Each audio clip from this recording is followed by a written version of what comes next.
Hey, what's up, everybody? It's Michael Boothby from Lovewise Media and Michael Boothby Creative, here today with Jemma Dilag, my old coworker and upcoming published poet.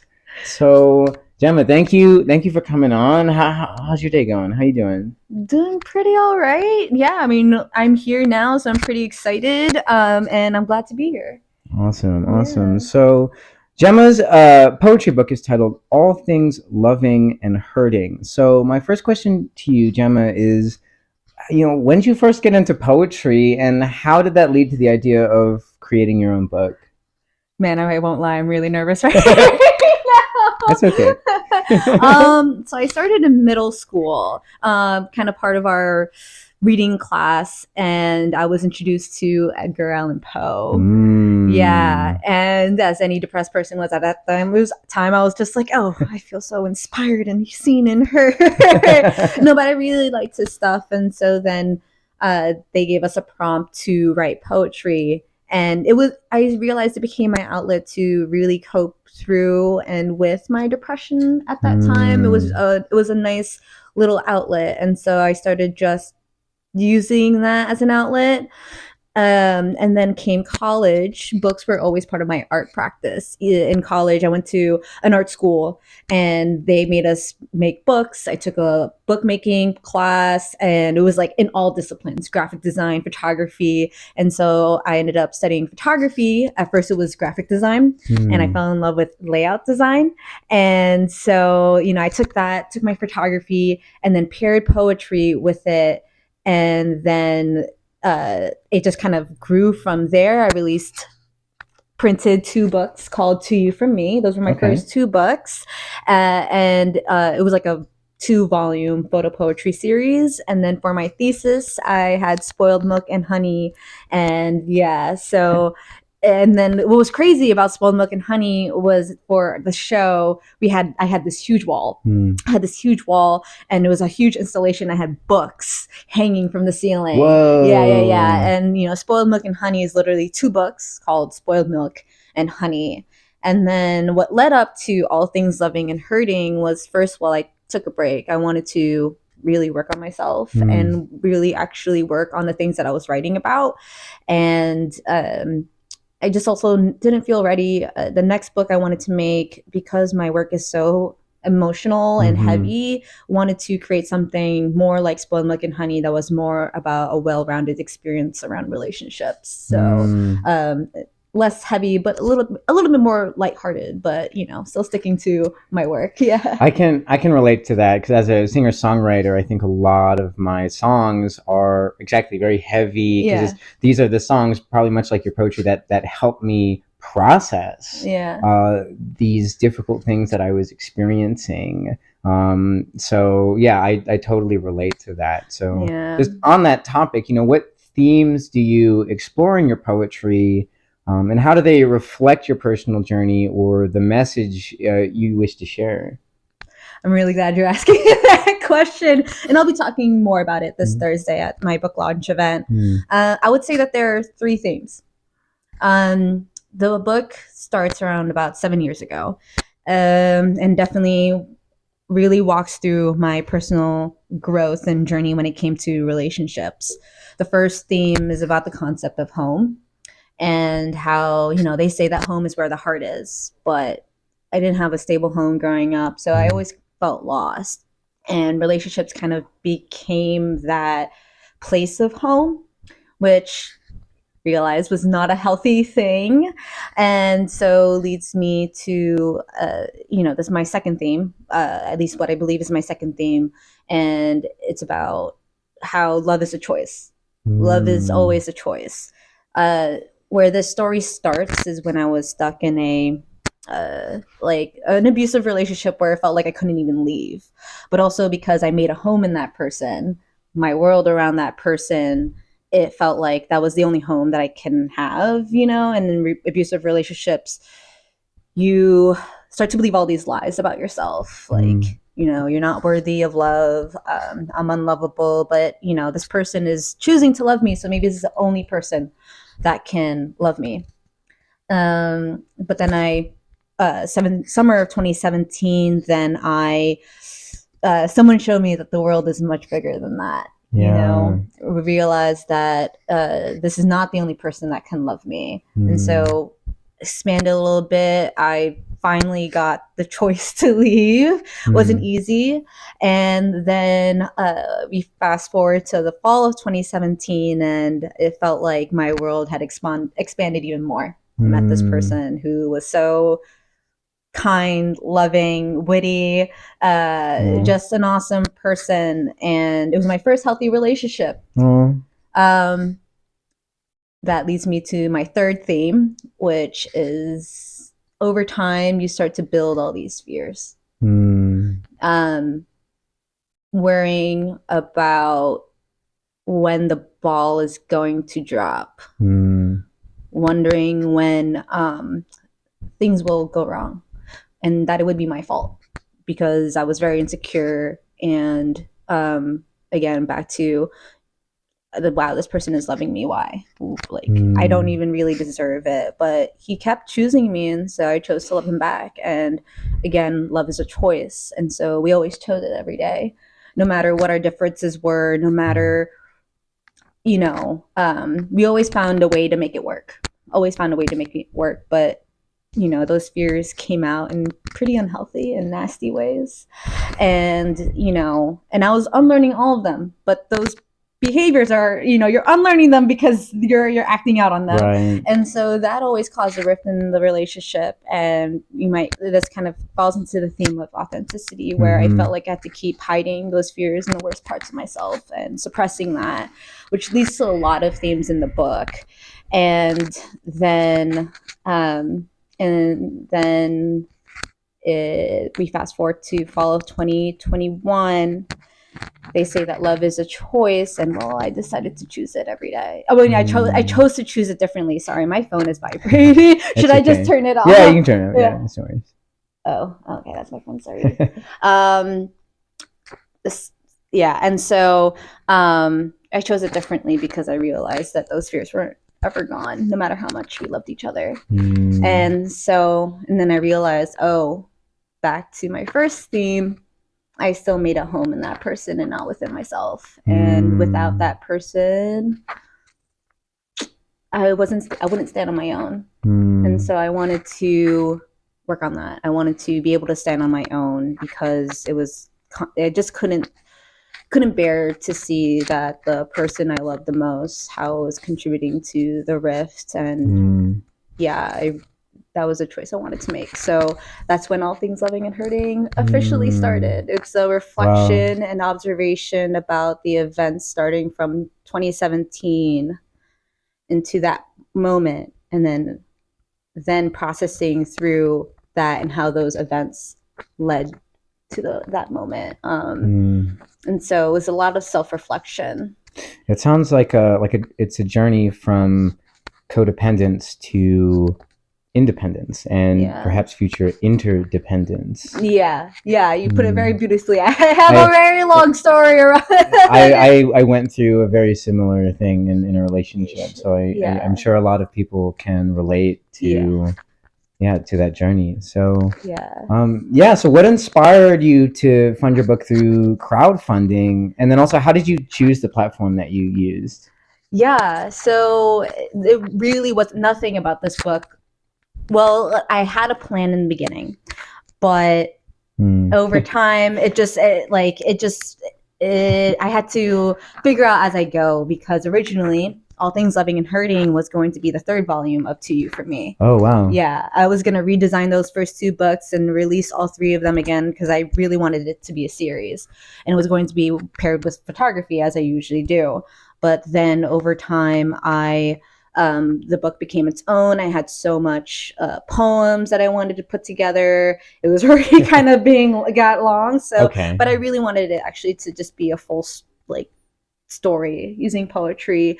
And when it came to book mapping, so I worked with an editor, a good friend of mine, who works in publishing. Nice. And I was going to be like, oh, maybe I should submit it to a publisher. That'd be really cool. See it on bookshelves. And he convinced me out of it, actually. And I'm glad he did, because the thing that what he advised was that I had already, been involved in every part of the process. Might as well see it through. Might as well, start small. And I really like that, because I realized that I'm not really good at creating a community. I'm not really, my work is so vulnerable and heavy. I get really self-conscious about it. Yeah.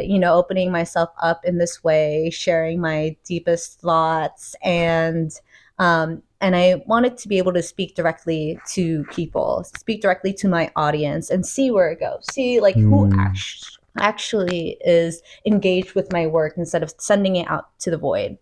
So I started looking at local publishers at the advice of multiple friends, and then realized that printing just 50 copies was a lot of money that I didn't have. And so I've backed multiple Kickstarter campaigns, and actually it was someone who had a campaign for their film, and I remember seeing that, and I said, oh, okay, like, maybe Kickstarter is the way to go. And so looked into it a little bit more and decided, and Kickstarter has its name.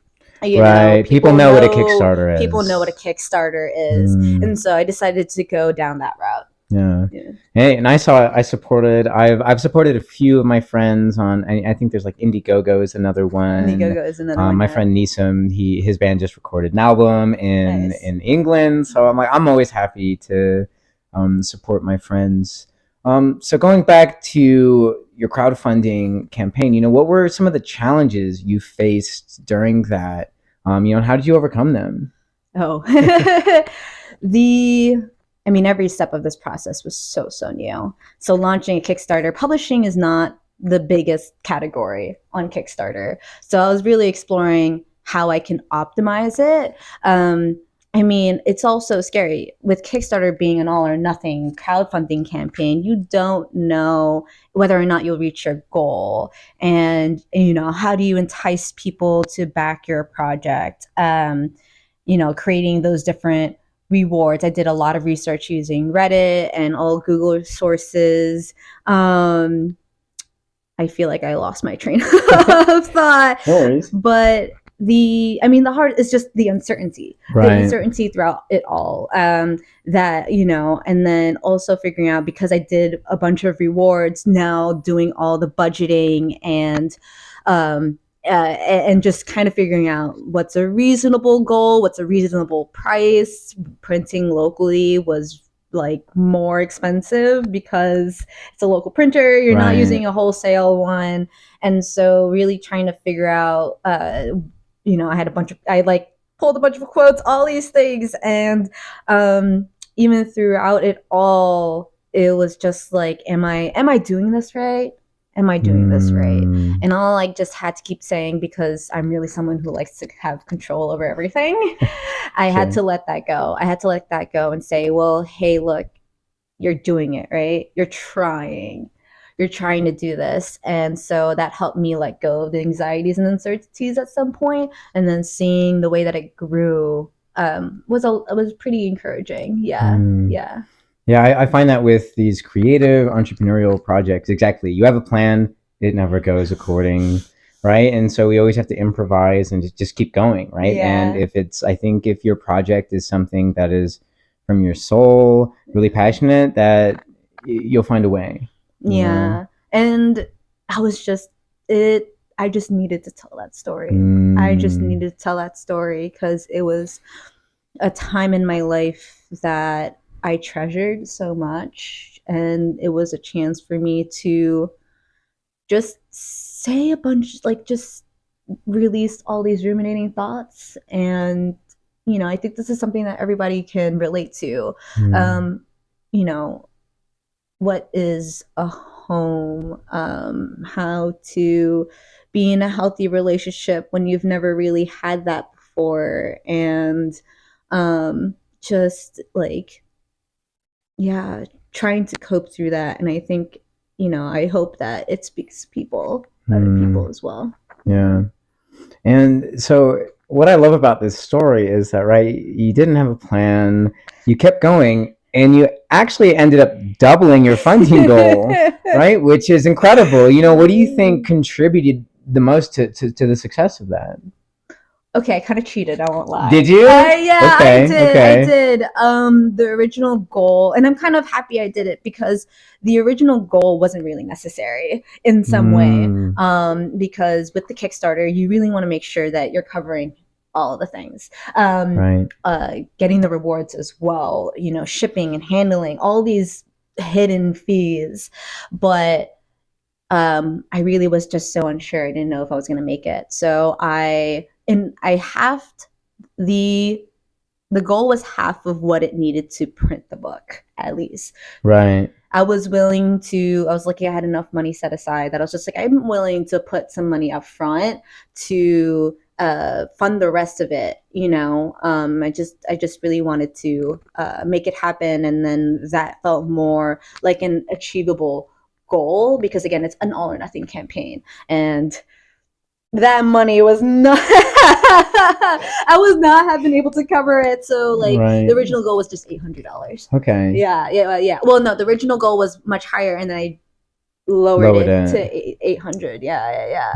So it's like, well, I guess I kind of cheated the system, but it's like, yeah. So, and I mean, I just didn't have an audience either. Right. So it's just like, this is my way to build an audience. Yeah. And starting here and then seeing where I go. I love that. Yeah. I love that. So, based on your experience, you know, with all of this, you know, what advice would you give to other creators looking to fund their projects? That's a great question. Depends on what your goal is, you know. Again, mine was just to get my story out there. And you know, what are you looking to fund? Of course, it's your business, right? Or your project. You know, make a plan. Really figure out, you know, iron out the details with what full well knowing that maybe nothing will happen. nothing will go according to plan. Right. I don't know if that really answers the question, but and take your time. Take your time. Don't try to rush it. You know, and I'm also really bad at that. I always rush through things. And I think the most important part really is don't rush the process. Trust the process. Of course, along the way, just, you know, always, I tell this in general when I've consulted photographers or just when I consult any artists who are looking to grow their career, is always be mindful of what your goal is and then stay true to your values, because then that's what makes making the art fulfilling. Right. And that's what makes it a little bit more worth it. You know, I worked on this book for 2 years and there were so many times I had to just put it down because it would be too much, but emotionally. But, you know, if you really want to get it out there, it will happen. So just trust yourself and trust the process. I love that. And I resonate with that too. My book that I self-published, I wrote the manuscript in 2016 and I didn't publish it until 2019. And again, I self-funded it, but exactly, because for me, it was probably, and you probably felt the same, it's like, I just had such imposter syndrome at first. Like, who am I? Yeah. Who am I to write a book, right? Who cares what I think? And so to just even get to a point where I felt ready to publish it, it took a lot of internal work. Yeah. But because there is that just own, like, yes, there's that creative process, but when you're going through that, you know, there might be something that's happening in your life while you're doing it, and that can influence the art, you know, especially in my case. And you can doubt yourself. Like, do people really want to read this? And like, is my poetry really like even good enough to be out there? Like, you know, I had to dissect a lot of it and just try to get myself out of my head, you know. I kept doubting myself, but I was just like, you know, this is what I want. And also, I think the most important thing about being an artist is I didn't do this book to get famous. that was not my goal. My goal was getting my story out there, and so focus on that. Actually, I had another point that I was going to go through, and that completely flew out of my brain. But yeah, I didn't like. Oh, okay, there you go.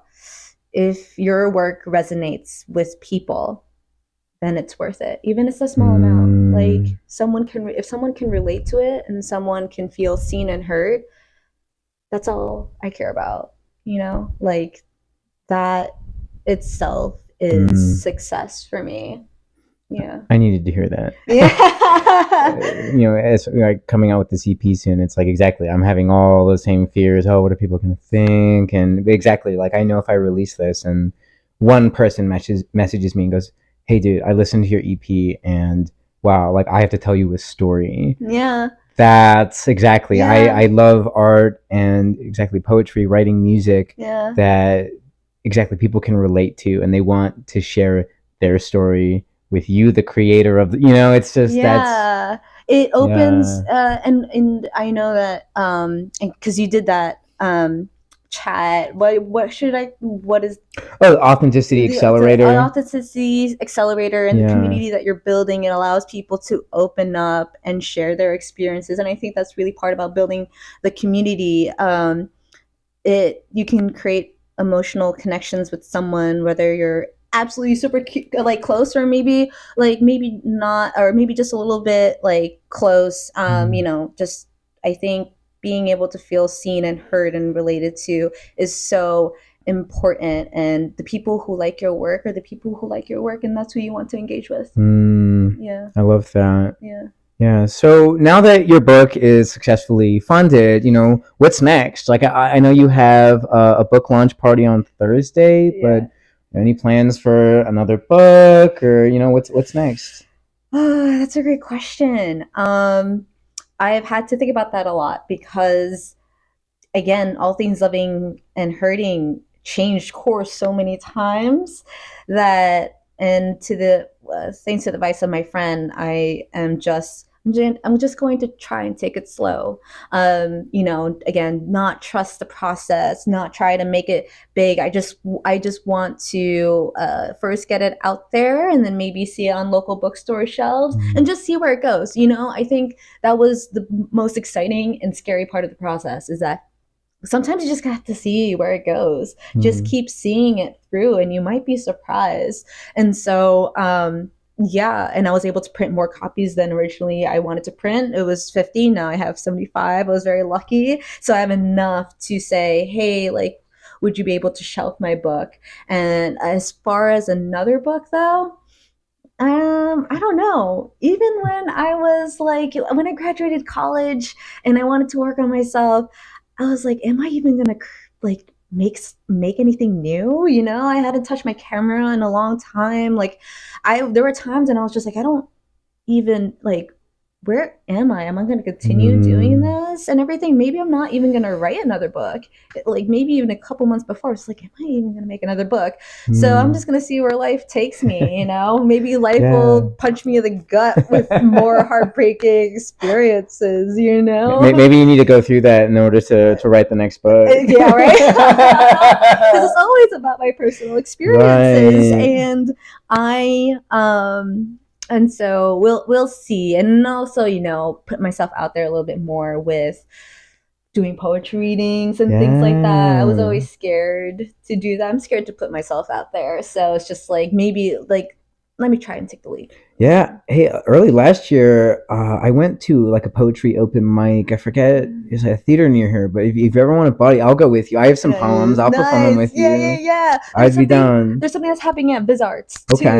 They're doing some sort of like poetry event. So dude, message me, because I'll go with you. I have a bunch of poems, and I don't often share my poetry for like the same reason, because it's like really vulnerable. Yeah, and it's scary. But I have some that are like more funny, and I read those at an open mic last year, and like they were really well received. Nice. That's awesome. Yeah, you should come. You can come bring some of your books, and then you might. That's what I saw. So there was like a professional poet at this last event, and that's what she did. She was like, okay, hey, she read her poems, and if you want a book, they're $20. And she didn't take Venmo because she was older, which I really wish she did, because I would have bought her book. Right. I didn't have cash, but I think that's another way to get out there. I mean, definitely go into bookstores, but just go to open mics, go to poetry events. Yeah.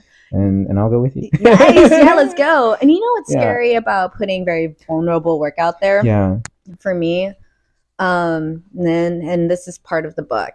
I think, one, the closer I get with someone, the more likely I am to hide parts of myself. So that's hard to kind of feel authentic to yourself. Right.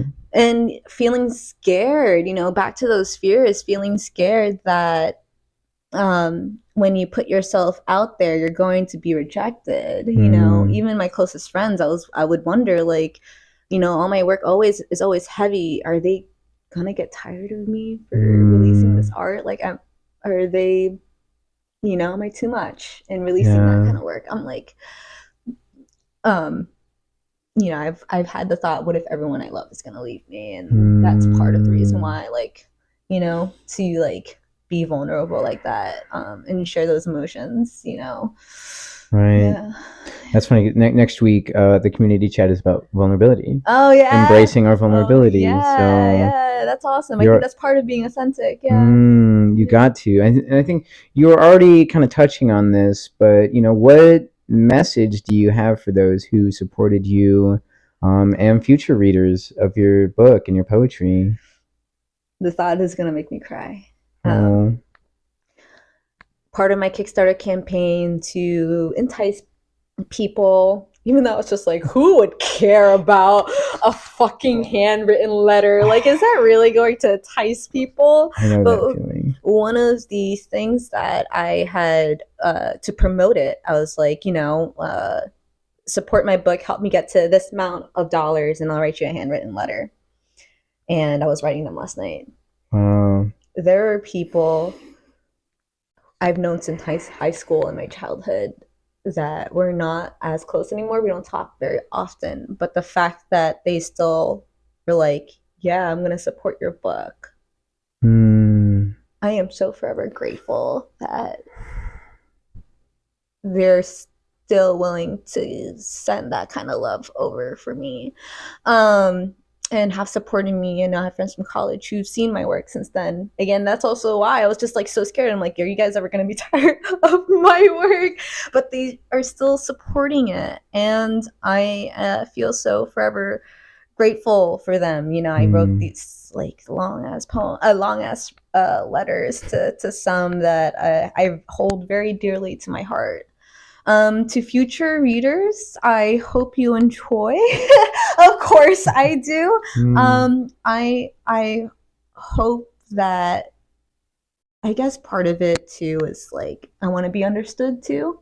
Right. It's not, it's a little selfish, but I hope that this gives the opportunity for people to understand me. And I hope that you feel understood as well. If you're going through something very similar, you're not alone. And there are the growing pains. Life will take you in so many different directions. And I hope that, by reading this book and feeling heard or seen or whatever it is, can give you some encouragement. And if you are a poet or another creative, I hope this inspires you to pursue it. Again, just see it through and see where it goes. You put yourself out there, and that's really brave. That's really brave. Yeah, that's awesome. Jemma, how can viewers follow you? Where are you at? I am mostly on Instagram. Okay.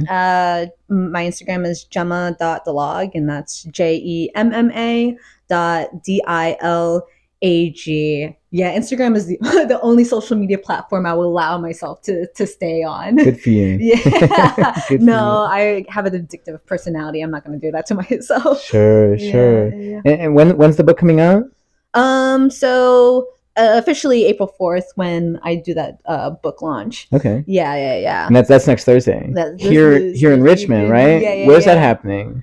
Crescent Collective. I forget the address and truth. Yeah. So Crescent Collective. It's like a private event space. I wanted it to be a little bit more lively, I guess, and really host it because I do love hosting events. and be able to just share that moment with everyone. Guys, yeah. So all things loving and hurting, Jemma Dilag, the launch party next Thursday, April 4th, here in Richmond, Crescent Lounge. Crescent Collective. Guys. Yeah, if you want to come through, I'll have some extra books there as well. And I'll probably be telling the same story that I just told you. Yeah. It's a great story. I'm looking forward to it. Yeah. Jemma, thank you so much for coming on. You're a badass. Appreciate Keep creating. Keep doing the thing, and you out there, keep creating as well, right? Don't stop. Follow your passions. And get your thing funded. You know, if Jemma can, we all can, right? Oh yeah, for sure. And I want to add to that. It's okay to take breaks as well. Again, like, don't rush the process, but also still don't give up. There are times when you take a break, and the hardest part is getting back into it. But once you do, it's going to be a very fulfilling process, I think. Keep following your dreams, no matter what, no matter how long it takes you. Yeah. Awesome. Well, guys, I'm Michael Boothby from Love Voice Media, Michael Boothby Creative, and thank you for watching, and see you next time.